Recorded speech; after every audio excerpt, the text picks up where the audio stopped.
بسم اللہ الرحمن الرحیم والصلاة والسلام علی رسولہ الکریم وعلی آلہ واصحابہ اجمعین صلی اللہ علیہ وسلم۔ تو امام شامی کہتے ہیں کہ امام حسکفی نے صلاۃ و سلام دونوں کو جمع کیا۔ مقصد یہ تھا کہ قانون یہ ہے کہ جہاں پر اختلاف ہو تو اختلاف سے نکلنے کی کوشش کی جائے۔ تو اس بارے میں اختلاف ہے کہ صرف صلاۃ کا اہتمام کرنا سلام کے بغیر یا سلام کا صلاۃ کے بغیر یہ کیسا ہے؟ تو بعض حضرات کے نزدیک مکروہ ہے، یعنی صلاۃ بھیجنا اور سلام نہ بھیجنا یا سلام بھیجنا اور صلاۃ نہ بھیجنا۔ اگرچہ مصنف کے نزدیک کراہت کا قول صحیح نہیں ہے، لیکن چونکہ اختلاف ہے اس سلسلہ میں تو جب دونوں کا ذکر ہو جائے گا تو تمام طبقات کے نزدیک کراہت کے بغیر یہ عمل پایا جائے گا۔ تو اس بنیاد پر یہ اوپر ہیڈنگ یہ دیا، یہ جتنے بھی ہیڈنگ ہیں یہ محقق کی طرف سے دیے گئے ہیں، یعنی جو دوسرے نسخے ہیں فتاوی شامی کے ان میں یہ عنوان اوپر نہیں ہے۔ تو یہ ہے کہ لا یکرہ افراد الصلاۃ عن السلام علی رسول اللہ صلی اللہ علیہ وسلم عندنا، کہ ہمارے نزدیک صلاۃ کو جدا ذکر کرنا سلام سے، رسول اکرم صلی اللہ علیہ وسلم پر جو صلاۃ ہے، علی رسول اللہ اس کا تعلق صلاۃ کے ساتھ بھی ہے، یہ مکروہ نہیں ہے۔ آگے امام شامی رحمہ اللہ تعالیٰ نے یہ ذکر کیا کہ صلی اللہ علیہ وسلم حاشیہ حموی کے لحاظ سے کہ ماتن نے مراد یعنی شارح حسکفی نے جمع کیا ان دونوں کے درمیان صلی اور سلمہ، کس لیے؟ خروجا من خلاف، خروجا من خلاف من کر رہا افراد احدہما عن الآخر۔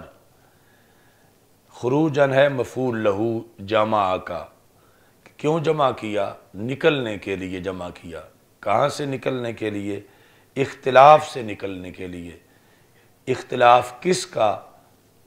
من کر رہا، جس نے مکروہ قرار دیا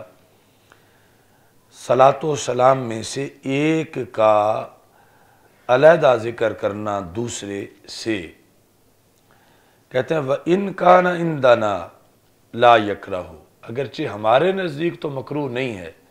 لیکن کچھ لوگوں کے نزدیک مکروہ ہے، تو ہم چاہتے ہیں کہ ان کے لحاظ سے بھی بات صحیح ہو جائے۔ کما صرح بہ فی منیت المفتی، جس طرح کہ امام یوسف بن احمد سجستانی نے منیت المفتی کے اندر اس کی وضاحت کی ہے۔ وَهَذَا الْخِلَافُ فِي حَقِّ نَبِيِّنَا صلی اللہ علیہ وسلم،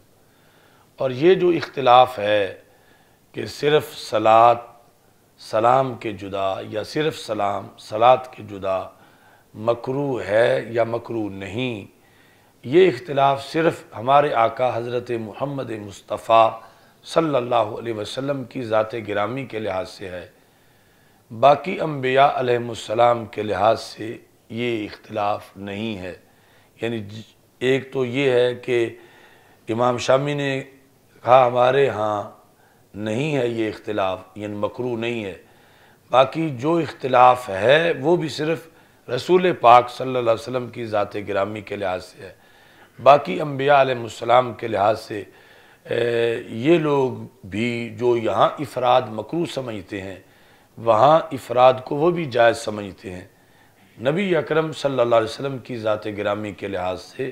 جدا جدا صلاۃ و سلام کے لحاظ سے بعض لوگوں کا کراہت کا قول ہے، اور یہ اختلاف ہمارے نبی صلی اللہ علیہ وسلم کے حق کے لحاظ سے ہے۔ وَأَمَّا غَيْرُهُ مِنَ الْأَنْبِيَاءِ، رسول اکرم صلی اللہ علیہ وسلم کے علاوہ جو انبیاء کرام علیہ السلام ہیں فلا خلاف فیہ، وہاں کوئی اختلاف نہیں ہے۔ اب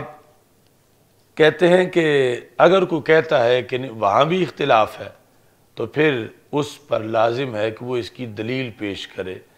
محض دعویٰ نہ کرے۔ وَمَنِ ادَّعَاهُ، جس نے یہ دعویٰ کیا کیا کہ باقی انبیاء علیہ السلام کے لحاظ سے بھی اختلاف ہے کہ ان پر محض سلام پڑھنا صلاۃ کے علاوہ یا صلاۃ سلام کے علاوہ مکروہ ہے، یہ اختلاف باقی کے لحاظ سے بھی ہے، جس نے یہ دعویٰ کیا فَعَلَيْهِ أَن يُورِدَ نَقْلًا صَرِيحًا، اس پر لازم ہے کہ وہ اس دعوے کے اوپر کوئی دلیل ائمہ کی کتابوں سے پیش کرے کہ کس نے اختلاف کیا ہے۔ وَلَا يَجِدُ إِلَيْهِ سَبِيلًا، یہ کہتے ہیں کہ وہ یہ نہیں کر سکتا، دعویٰ صرف بغیر دلیل کے کوئی کرے تو دعویٰ کر سکتا ہے، لیکن ایسا کوئی اختلاف ماضی میں ریکارڈ پر موجود نہیں ہے۔ اسی طرح ہے جو شرح ہے شمائل کے اوپر، اس میں بھی یہی علامہ میرک بلخی جو ہیں انہوں نے یہ لکھا ہے۔ اب یہ جو ہموی کا حاشیہ تھا اس پر پھر یعنی یہاں تأمل یا ففہم کے بغیر ذکر کر کے مزید اس پر پھر اپنا تبصرہ کرتے ہیں، یعنی اس کے ساتھ یہ انہی کا موقف ہے امام شامی کا کہ افراد مکروہ نہیں ہے۔ تو کہتے ہیں کہ اقول وجزم العلامہ ابن امیر حاج، یہ ابن حمام کے شاگرد ہیں ابن امیر حاج،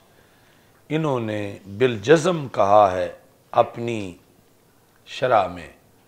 شرح کس پر؟ تحریر پر۔ تحریر امام ابن حمام کی کتاب ہے، اس پر جو انہوں نے شرح لکھی التقریر والتحبیر، اس کے اندر انہوں نے یہ بتایا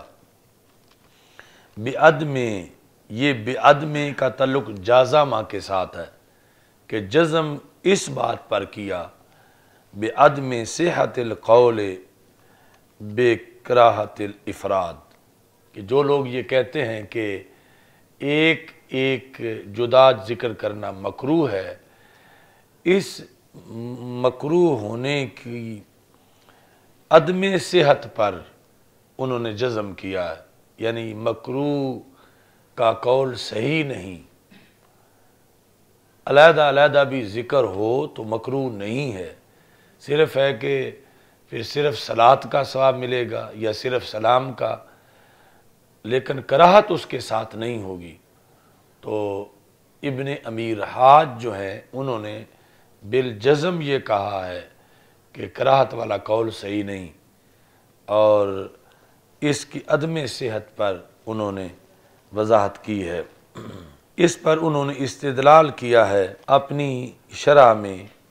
یعنی ابن امیر حاج نے، ان کی شرح ہے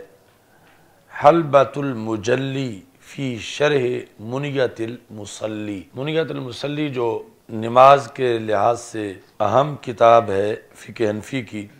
اس کی شرح کے اندر انہوں نے یہ وضاحت کی ہے کس طرح، یعنی دلیل کہاں سے پیش کی، یہ تو ہے کہ کدھر لکھا ہے اس دلیل کو، دلیل جو ہے وہ اس سے پیش کی کہ سنن نسائی میں ہے سند صحیح کے ساتھ فی حدیث القنوت، کیا لکھا ہے صلی اللہ علی النبی، تو ان لفظوں سے استدلال کیا انہوں نے کہ یہاں صلی ہے، سلم نہیں ہے، اگر یہ مکروہ ہوتا تو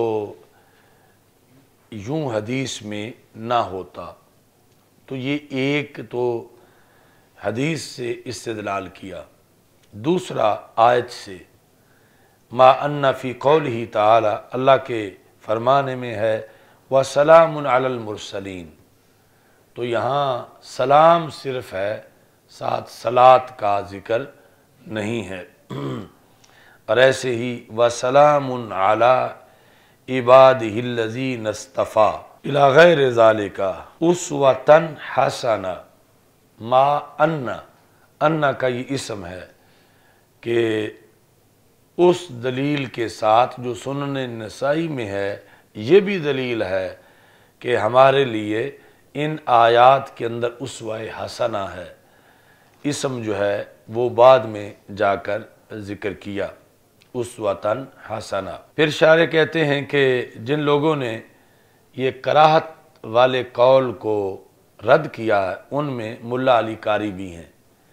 یہ ملا ہی کا دوسرا تلفظ ہے، ملا علی قاری۔ انہوں نے جزریہ کی شرح کے اندر یہ لکھا ہے، مقدمہ جزریہ کی شرح کے اندر فراجع ہو امر کا صیغہ ہے، تو آپ اس جگہ سے پڑھ لیں، وہاں تفصیل موجود ہے۔ اوپر متن میں پھر آتا ہے وَعَلَىٰ آلِهِ کہ صلاۃ و سلام ہوں رسول اکرم صلی اللہ علیہ وسلم کی آل پاک پر۔ اختلف فی المراد بہم فیہا مثل ھذا الموضع۔ مثل ھذا الموضع کا مطلب ہے کہ خطبات کے اندر جو لفظ آل کا ذکر کیا جاتا ہے، اس میں اختلاف کیا گیا ہے کہ اس لفظ آل سے مراد کیا ہے۔ فالاکثرون اکثر کی یہ رائے ہے انہم قراباتہ صلی اللہ علیہ وسلم الذین حرمت علیہم الصدقہ علی الاختلاف فیہم، کہ اکثر محققین کی یہ رائے ہے کہ آل سے مراد رسول اکرم صلی اللہ علیہ وسلم کے وہ قریبی ہیں کہ جن پر صدقہ کو حرام کیا گیا۔ حرمت علیہم الصدقہ علی الاختلاف فیہم، اس میں پھر آگے اختلاف ہے کہ وہ قریبی کون سے ہیں، یعنی وہ اولاد سیدہ فاطمہ رضی اللہ تعالی عنہا ہی ہیں صرف، یا اوپر حضرت عباس، حضرت امیر حمزہ رضی اللہ تعالی عنہما کی جو اولاد ہیں،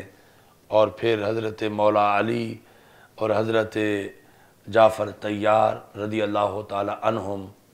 اور ان کی جو اولاد ہیں۔ تو یعنی اکثر کا یہ قول ہے کہ اس سے مراد رسول اکرم صلی اللہ علیہ وسلم کے وہ قریبی، مطلقاً سارے قریبی نہیں، وہ قریبی کہ جن پر صدقہ کو ناجائز قرار دیا گیا۔ وقیل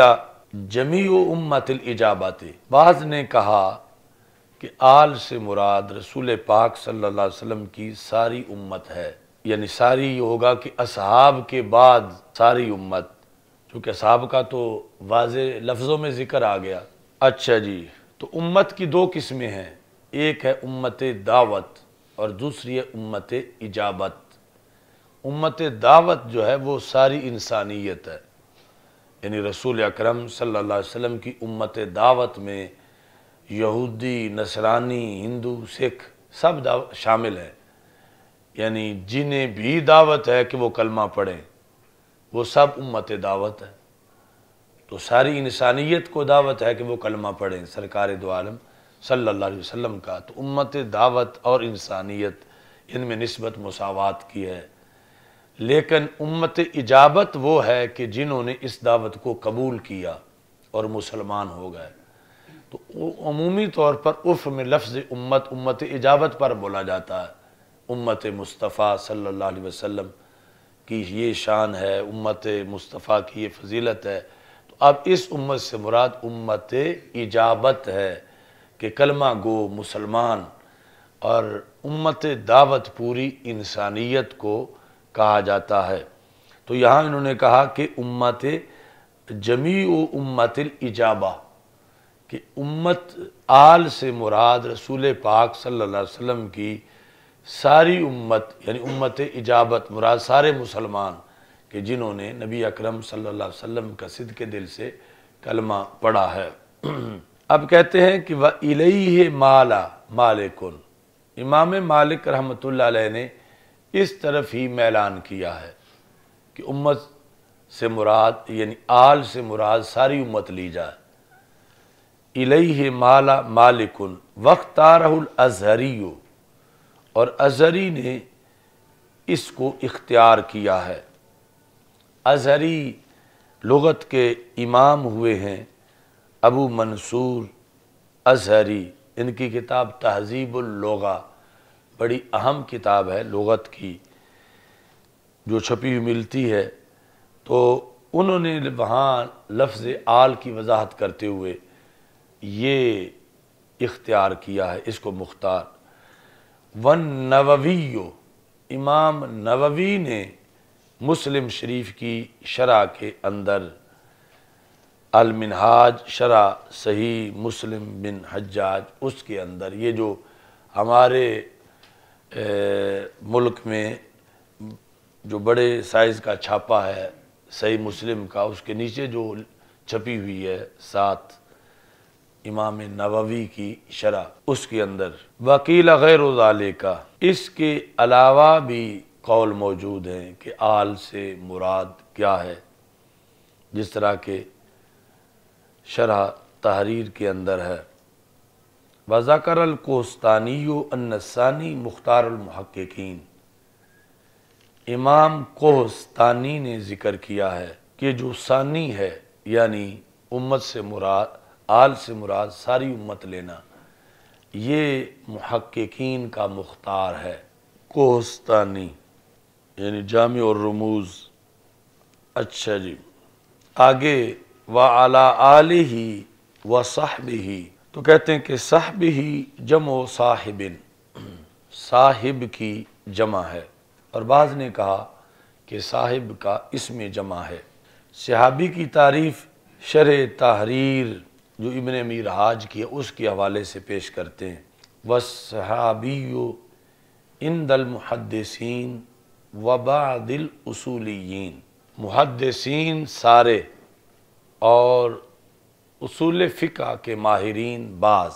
ان کے نزدیک تعریف یہ ہے من لقی النبی صلی اللہ علیہ وسلم مسلما، کہ جس نے نبی اکرم صلی اللہ علیہ وسلم سے ملاقات کی ہو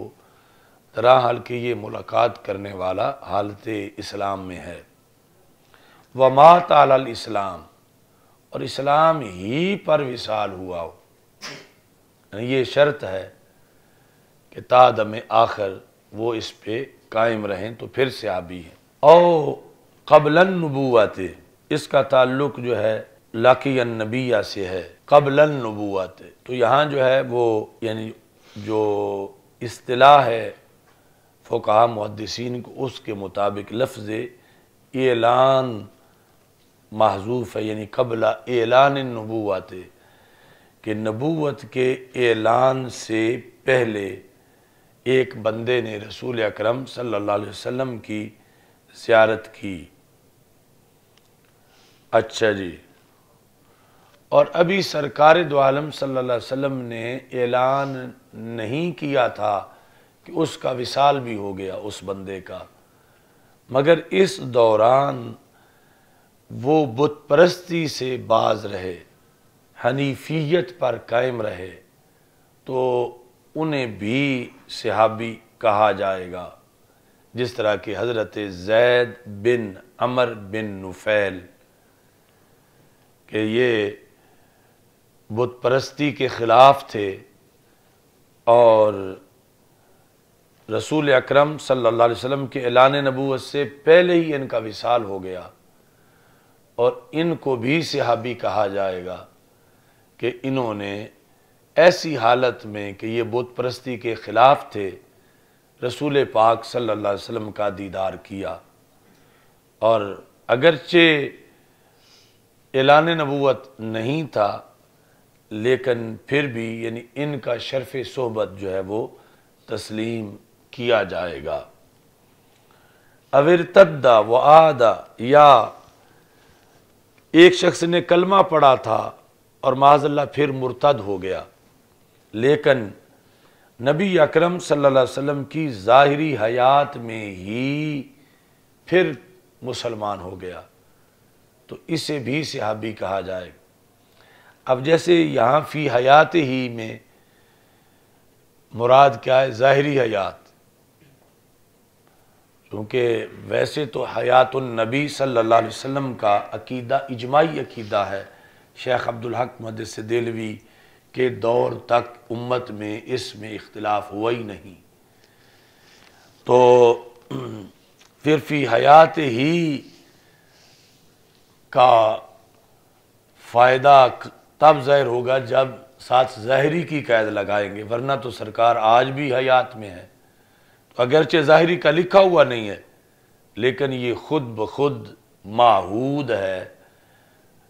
یا کہا جاتا ہے بار بار بخاری میں حدیث آتی ہے فی عہد النبی صلی اللہ علیہ وسلم، تو مراد ظاہری حیات ہے،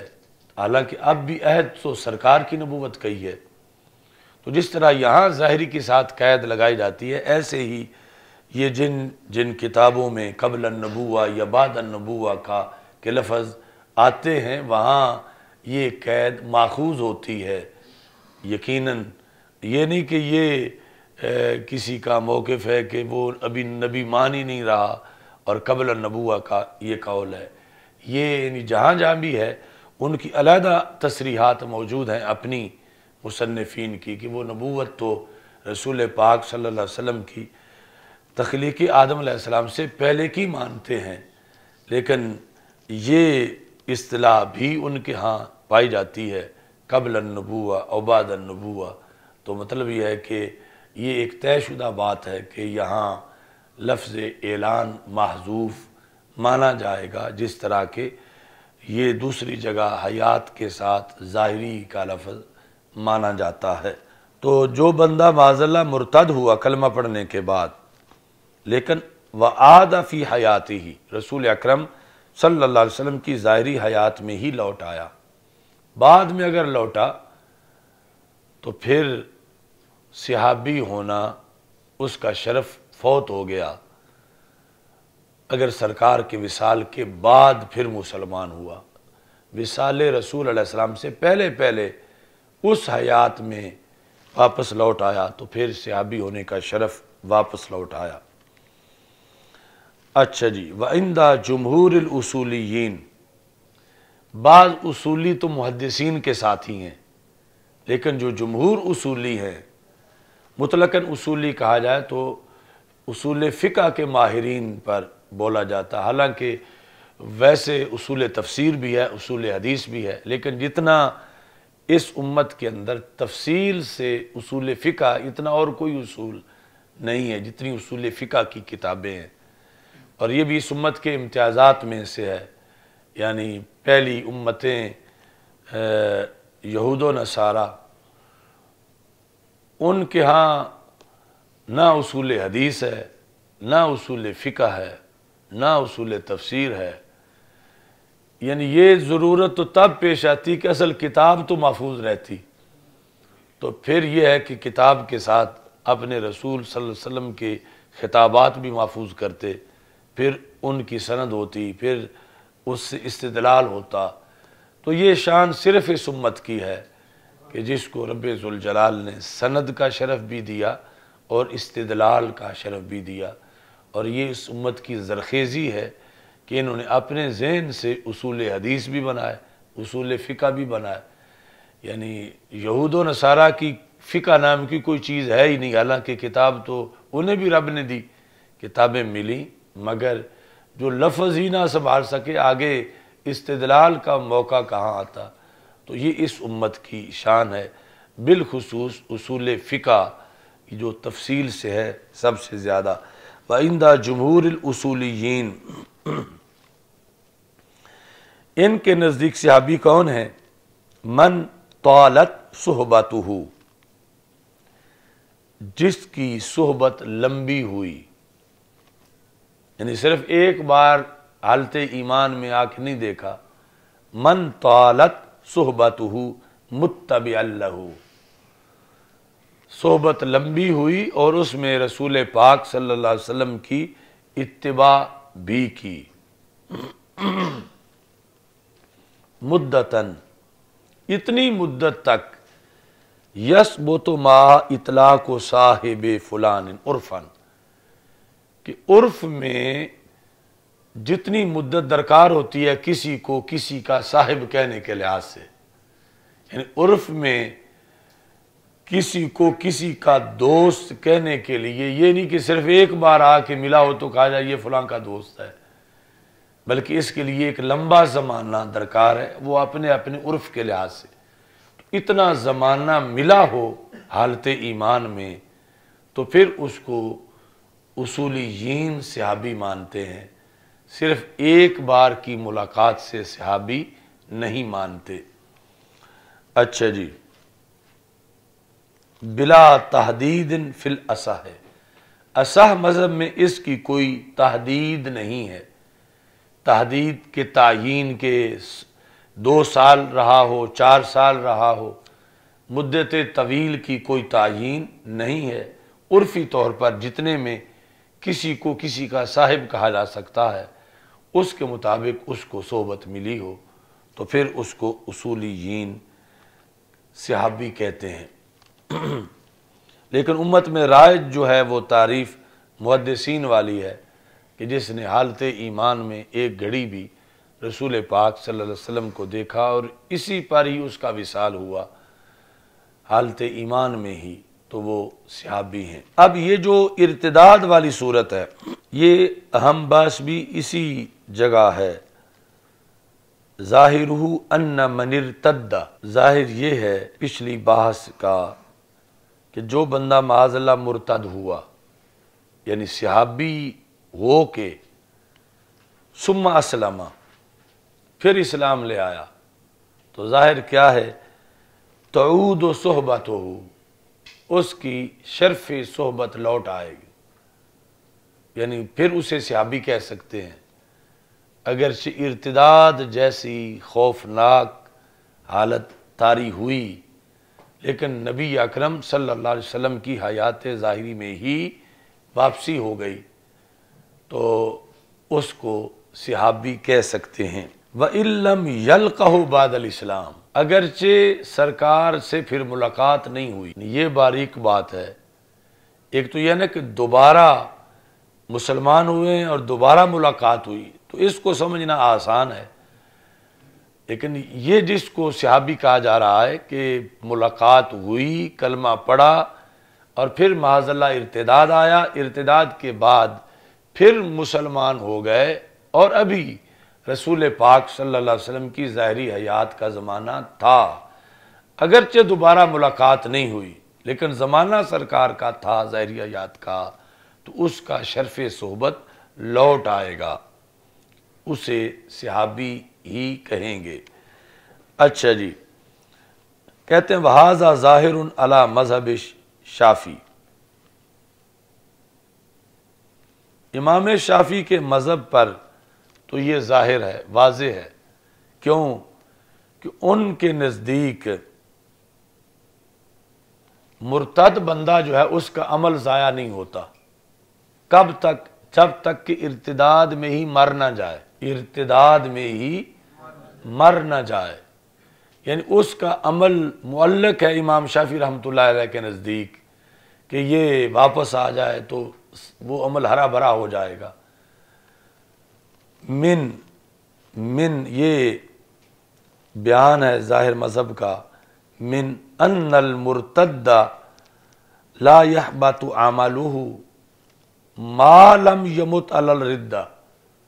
ما بمانا مادام، جب تک ردت پہ ہی مر نہ جائے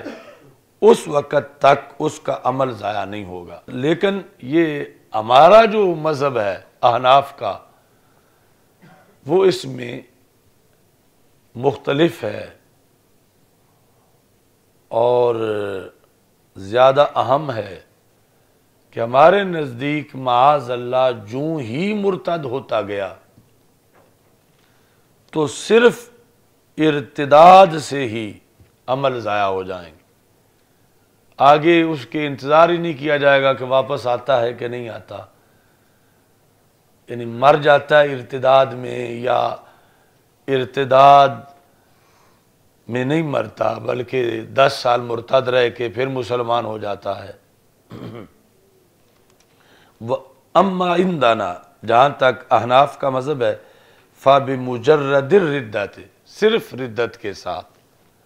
يَحْبَطُ الْعَمَلُ، عمل ضائع ہو جاتا ہے۔ اور صحبت اعمال میں سے ایک عمل ہے، وَالصُّحْبَةُ مِنْ أَشْرَفِ الْأَعْمَالِ، یعنی یہ صغرا کبرا بنا کر کہ جب عام عمل ضائع ہو جاتا ہے تو اشرف تو بطریق اولا ضائع ہو جائے گا۔ تو جو ہی معاذ اللہ پہلے صحابی تھا پھر مرتد ہوا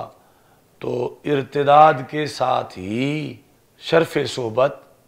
فوت ہو گیا۔ لیکنہم قالوا، لیکن ہمارے جو فقہاء انہوں نے کہا انہو بالاسلام، کہ جب یہ واپس لوٹے گا، بات تو اس پہ ہو رہی ہے کہ جو مرتد ہوا اور پھر مسلمان ہو گیا، انہو بالاسلام، اب اسلام مسلمان ہونے کے بعد پھر زیارت بھی نہیں کی رسول اکرم صلی اللہ علیہ وسلم سے، یعنی قصدن نہیں کی، یعنی اتفاق نہیں ہوا، لیکن سرکار دو عالم صلی اللہ علیہ وسلم ابھی ظاہری حیات میں تھے، تو کہتے ہیں کہ انہو بالاسلام تعود اعمالہ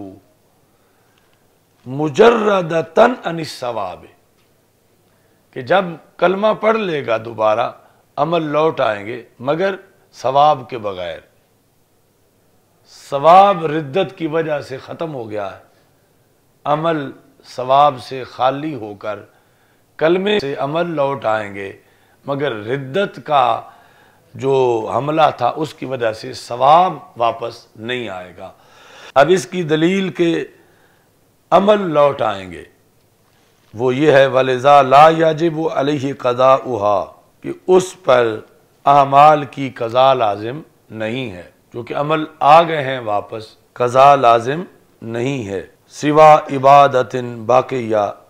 سببها، صرف اس کی قضا لازم ہے کہ جس عبادت کا سبب ابھی باقی ہے۔ مثلا 10 سال کی نمازیں وہ ارتداد کی وجہ سے چلی گئیں، تو جب کلمہ پڑھا تو ثواب کے بغیر نمازیں آ گئیں، یعنی مطلب کہ اس کے ذمے نہیں ہے کہ اب وہ قضا کرے ان نمازوں کی، فرضیت ادا ہو گئی مگر ثواب بھی نہیں ملے گا، سوائے اس عبادت کے کہ جس کا سبب ابھی باقی ہے۔ مثلا حج کیا تھا تو اب وہ حج نہیں لوٹے گا، وہ حج دوبارہ کرے، یا ایک نماز اس نے پڑھی، پہلی نمازوں کی بات نہیں، ایک نماز اس نے پڑھی ظہر کی مثال کے طور پر،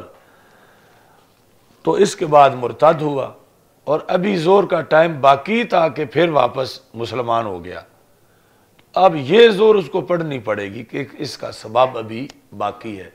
لیکن پہلی زندگی کی ساری نمازیں اس کو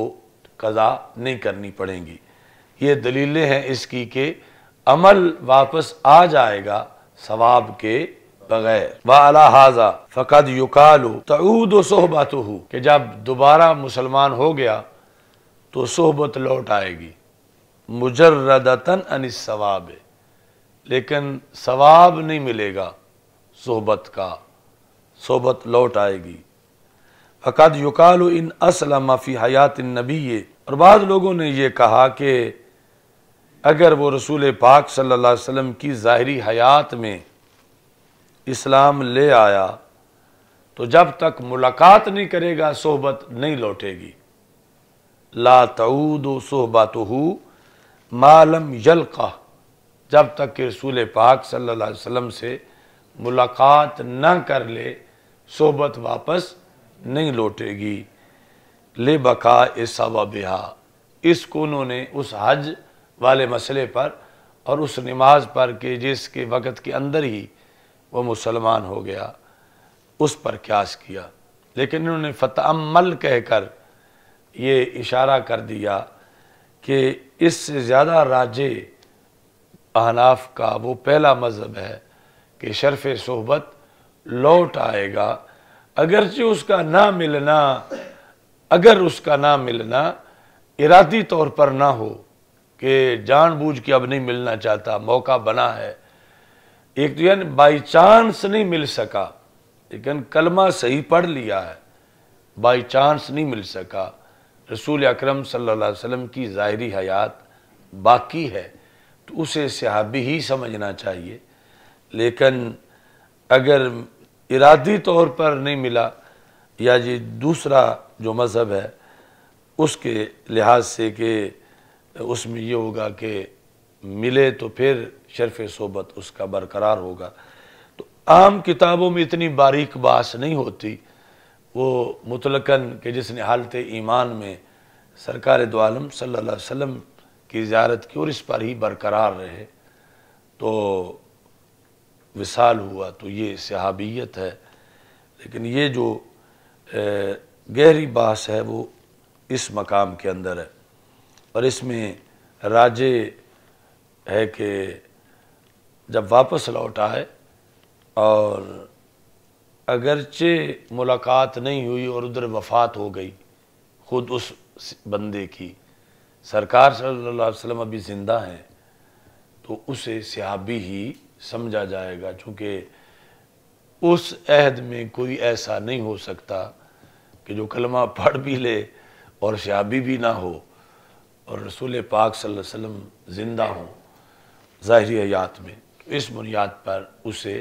صحابی کہا جائے گا۔ اچھا جی، اور ایسے ہی زید بن عمر بن نفیل جو ہے ان پر صحابی کا اطلاق کیا جائے گا، ایسے حضرت نجاشی جو ہیں ان پر صحابی کا اطلاق کیا جائے گا۔ بعض نے تو حضرت ورقہ بن نوفل پر بھی صحابی کا اطلاق کیا ہے، یعنی فتح الباری شرح بخاری کے لحاظ سے، یعنی جتنے لوگ اعلان نبوت سے پہلے بلکہ 1000 سال پہلے جو طبہ نے خط لکھا تھا رسول اکرم صلی اللہ علیہ وسلم کے نام اور اس میں اپنی گواہی لکھی تھی رسول پاک صلی اللہ علیہ وسلم کے لحاظ سے کہ آپ اللہ کے نبی ہیں، تو ان پر بھی صحابی کا اطلاق کیا ہے۔ وَصَحْبِهِ الَّذِينَ حَازُوا، جنہوں نے اکٹھا کیا، مِن مِنَحِ فتح کشف فیض فضل کل وافی حقائقہ، یہ ساری فقہ کی کتابوں کے نام ہیں، تو پے در پے اضافات ہیں، پے در پے کہ اکٹھا کیا کس چیز کو، اے اللہ تیرے فضل کے فیض کے پردہ کھلنے کے جو عطیات ہیں ان میں سے انہوں نے اکٹھا کیا کس کو، حقائق کو، یعنی یہ ساری صحابی کی تعریف میں، یعنی جو لفظی تعریف ہے کہ کون صحابہ جنہوں نے اے اللہ تیرے کثیر فضل سے حقائق کو اکٹھا کیا۔ الحمدللہ رب العالمین والعاقبۃ للمتقین والصلاة والسلام علی رسول الکریم۔ استغفر اللہ لا الہ الا اللہ وحدہ لا شریک لہ لہ الملک ولہ الحمد وہو علی کل شیء قدیر۔ اللہم انا نعوذ بک من زوال نعمتک وتحول عافیتک فجاءت نقمتک جمیع سخطک۔ ربنا لا تزغ قلوبنا بعد إذ هديتنا وهب لنا من لدنك رحمة إنك أنت الوهاب۔ یا الہ العالمین رسول اکرم صلی اللہ علیہ وسلم کی عظیم مرتبہ کے طفیل حضرت میاں جمیل احمد شرک پوری قدس سیر العزیز کے درجات کو بلند فرما۔ حاضرین کے جتنے متعلقین حالت ایمان میں دنیا سے جا چکے سب کی بخشش فرما۔ وصلی اللہ تعالی علی حبیب سیدنا مولانا محمد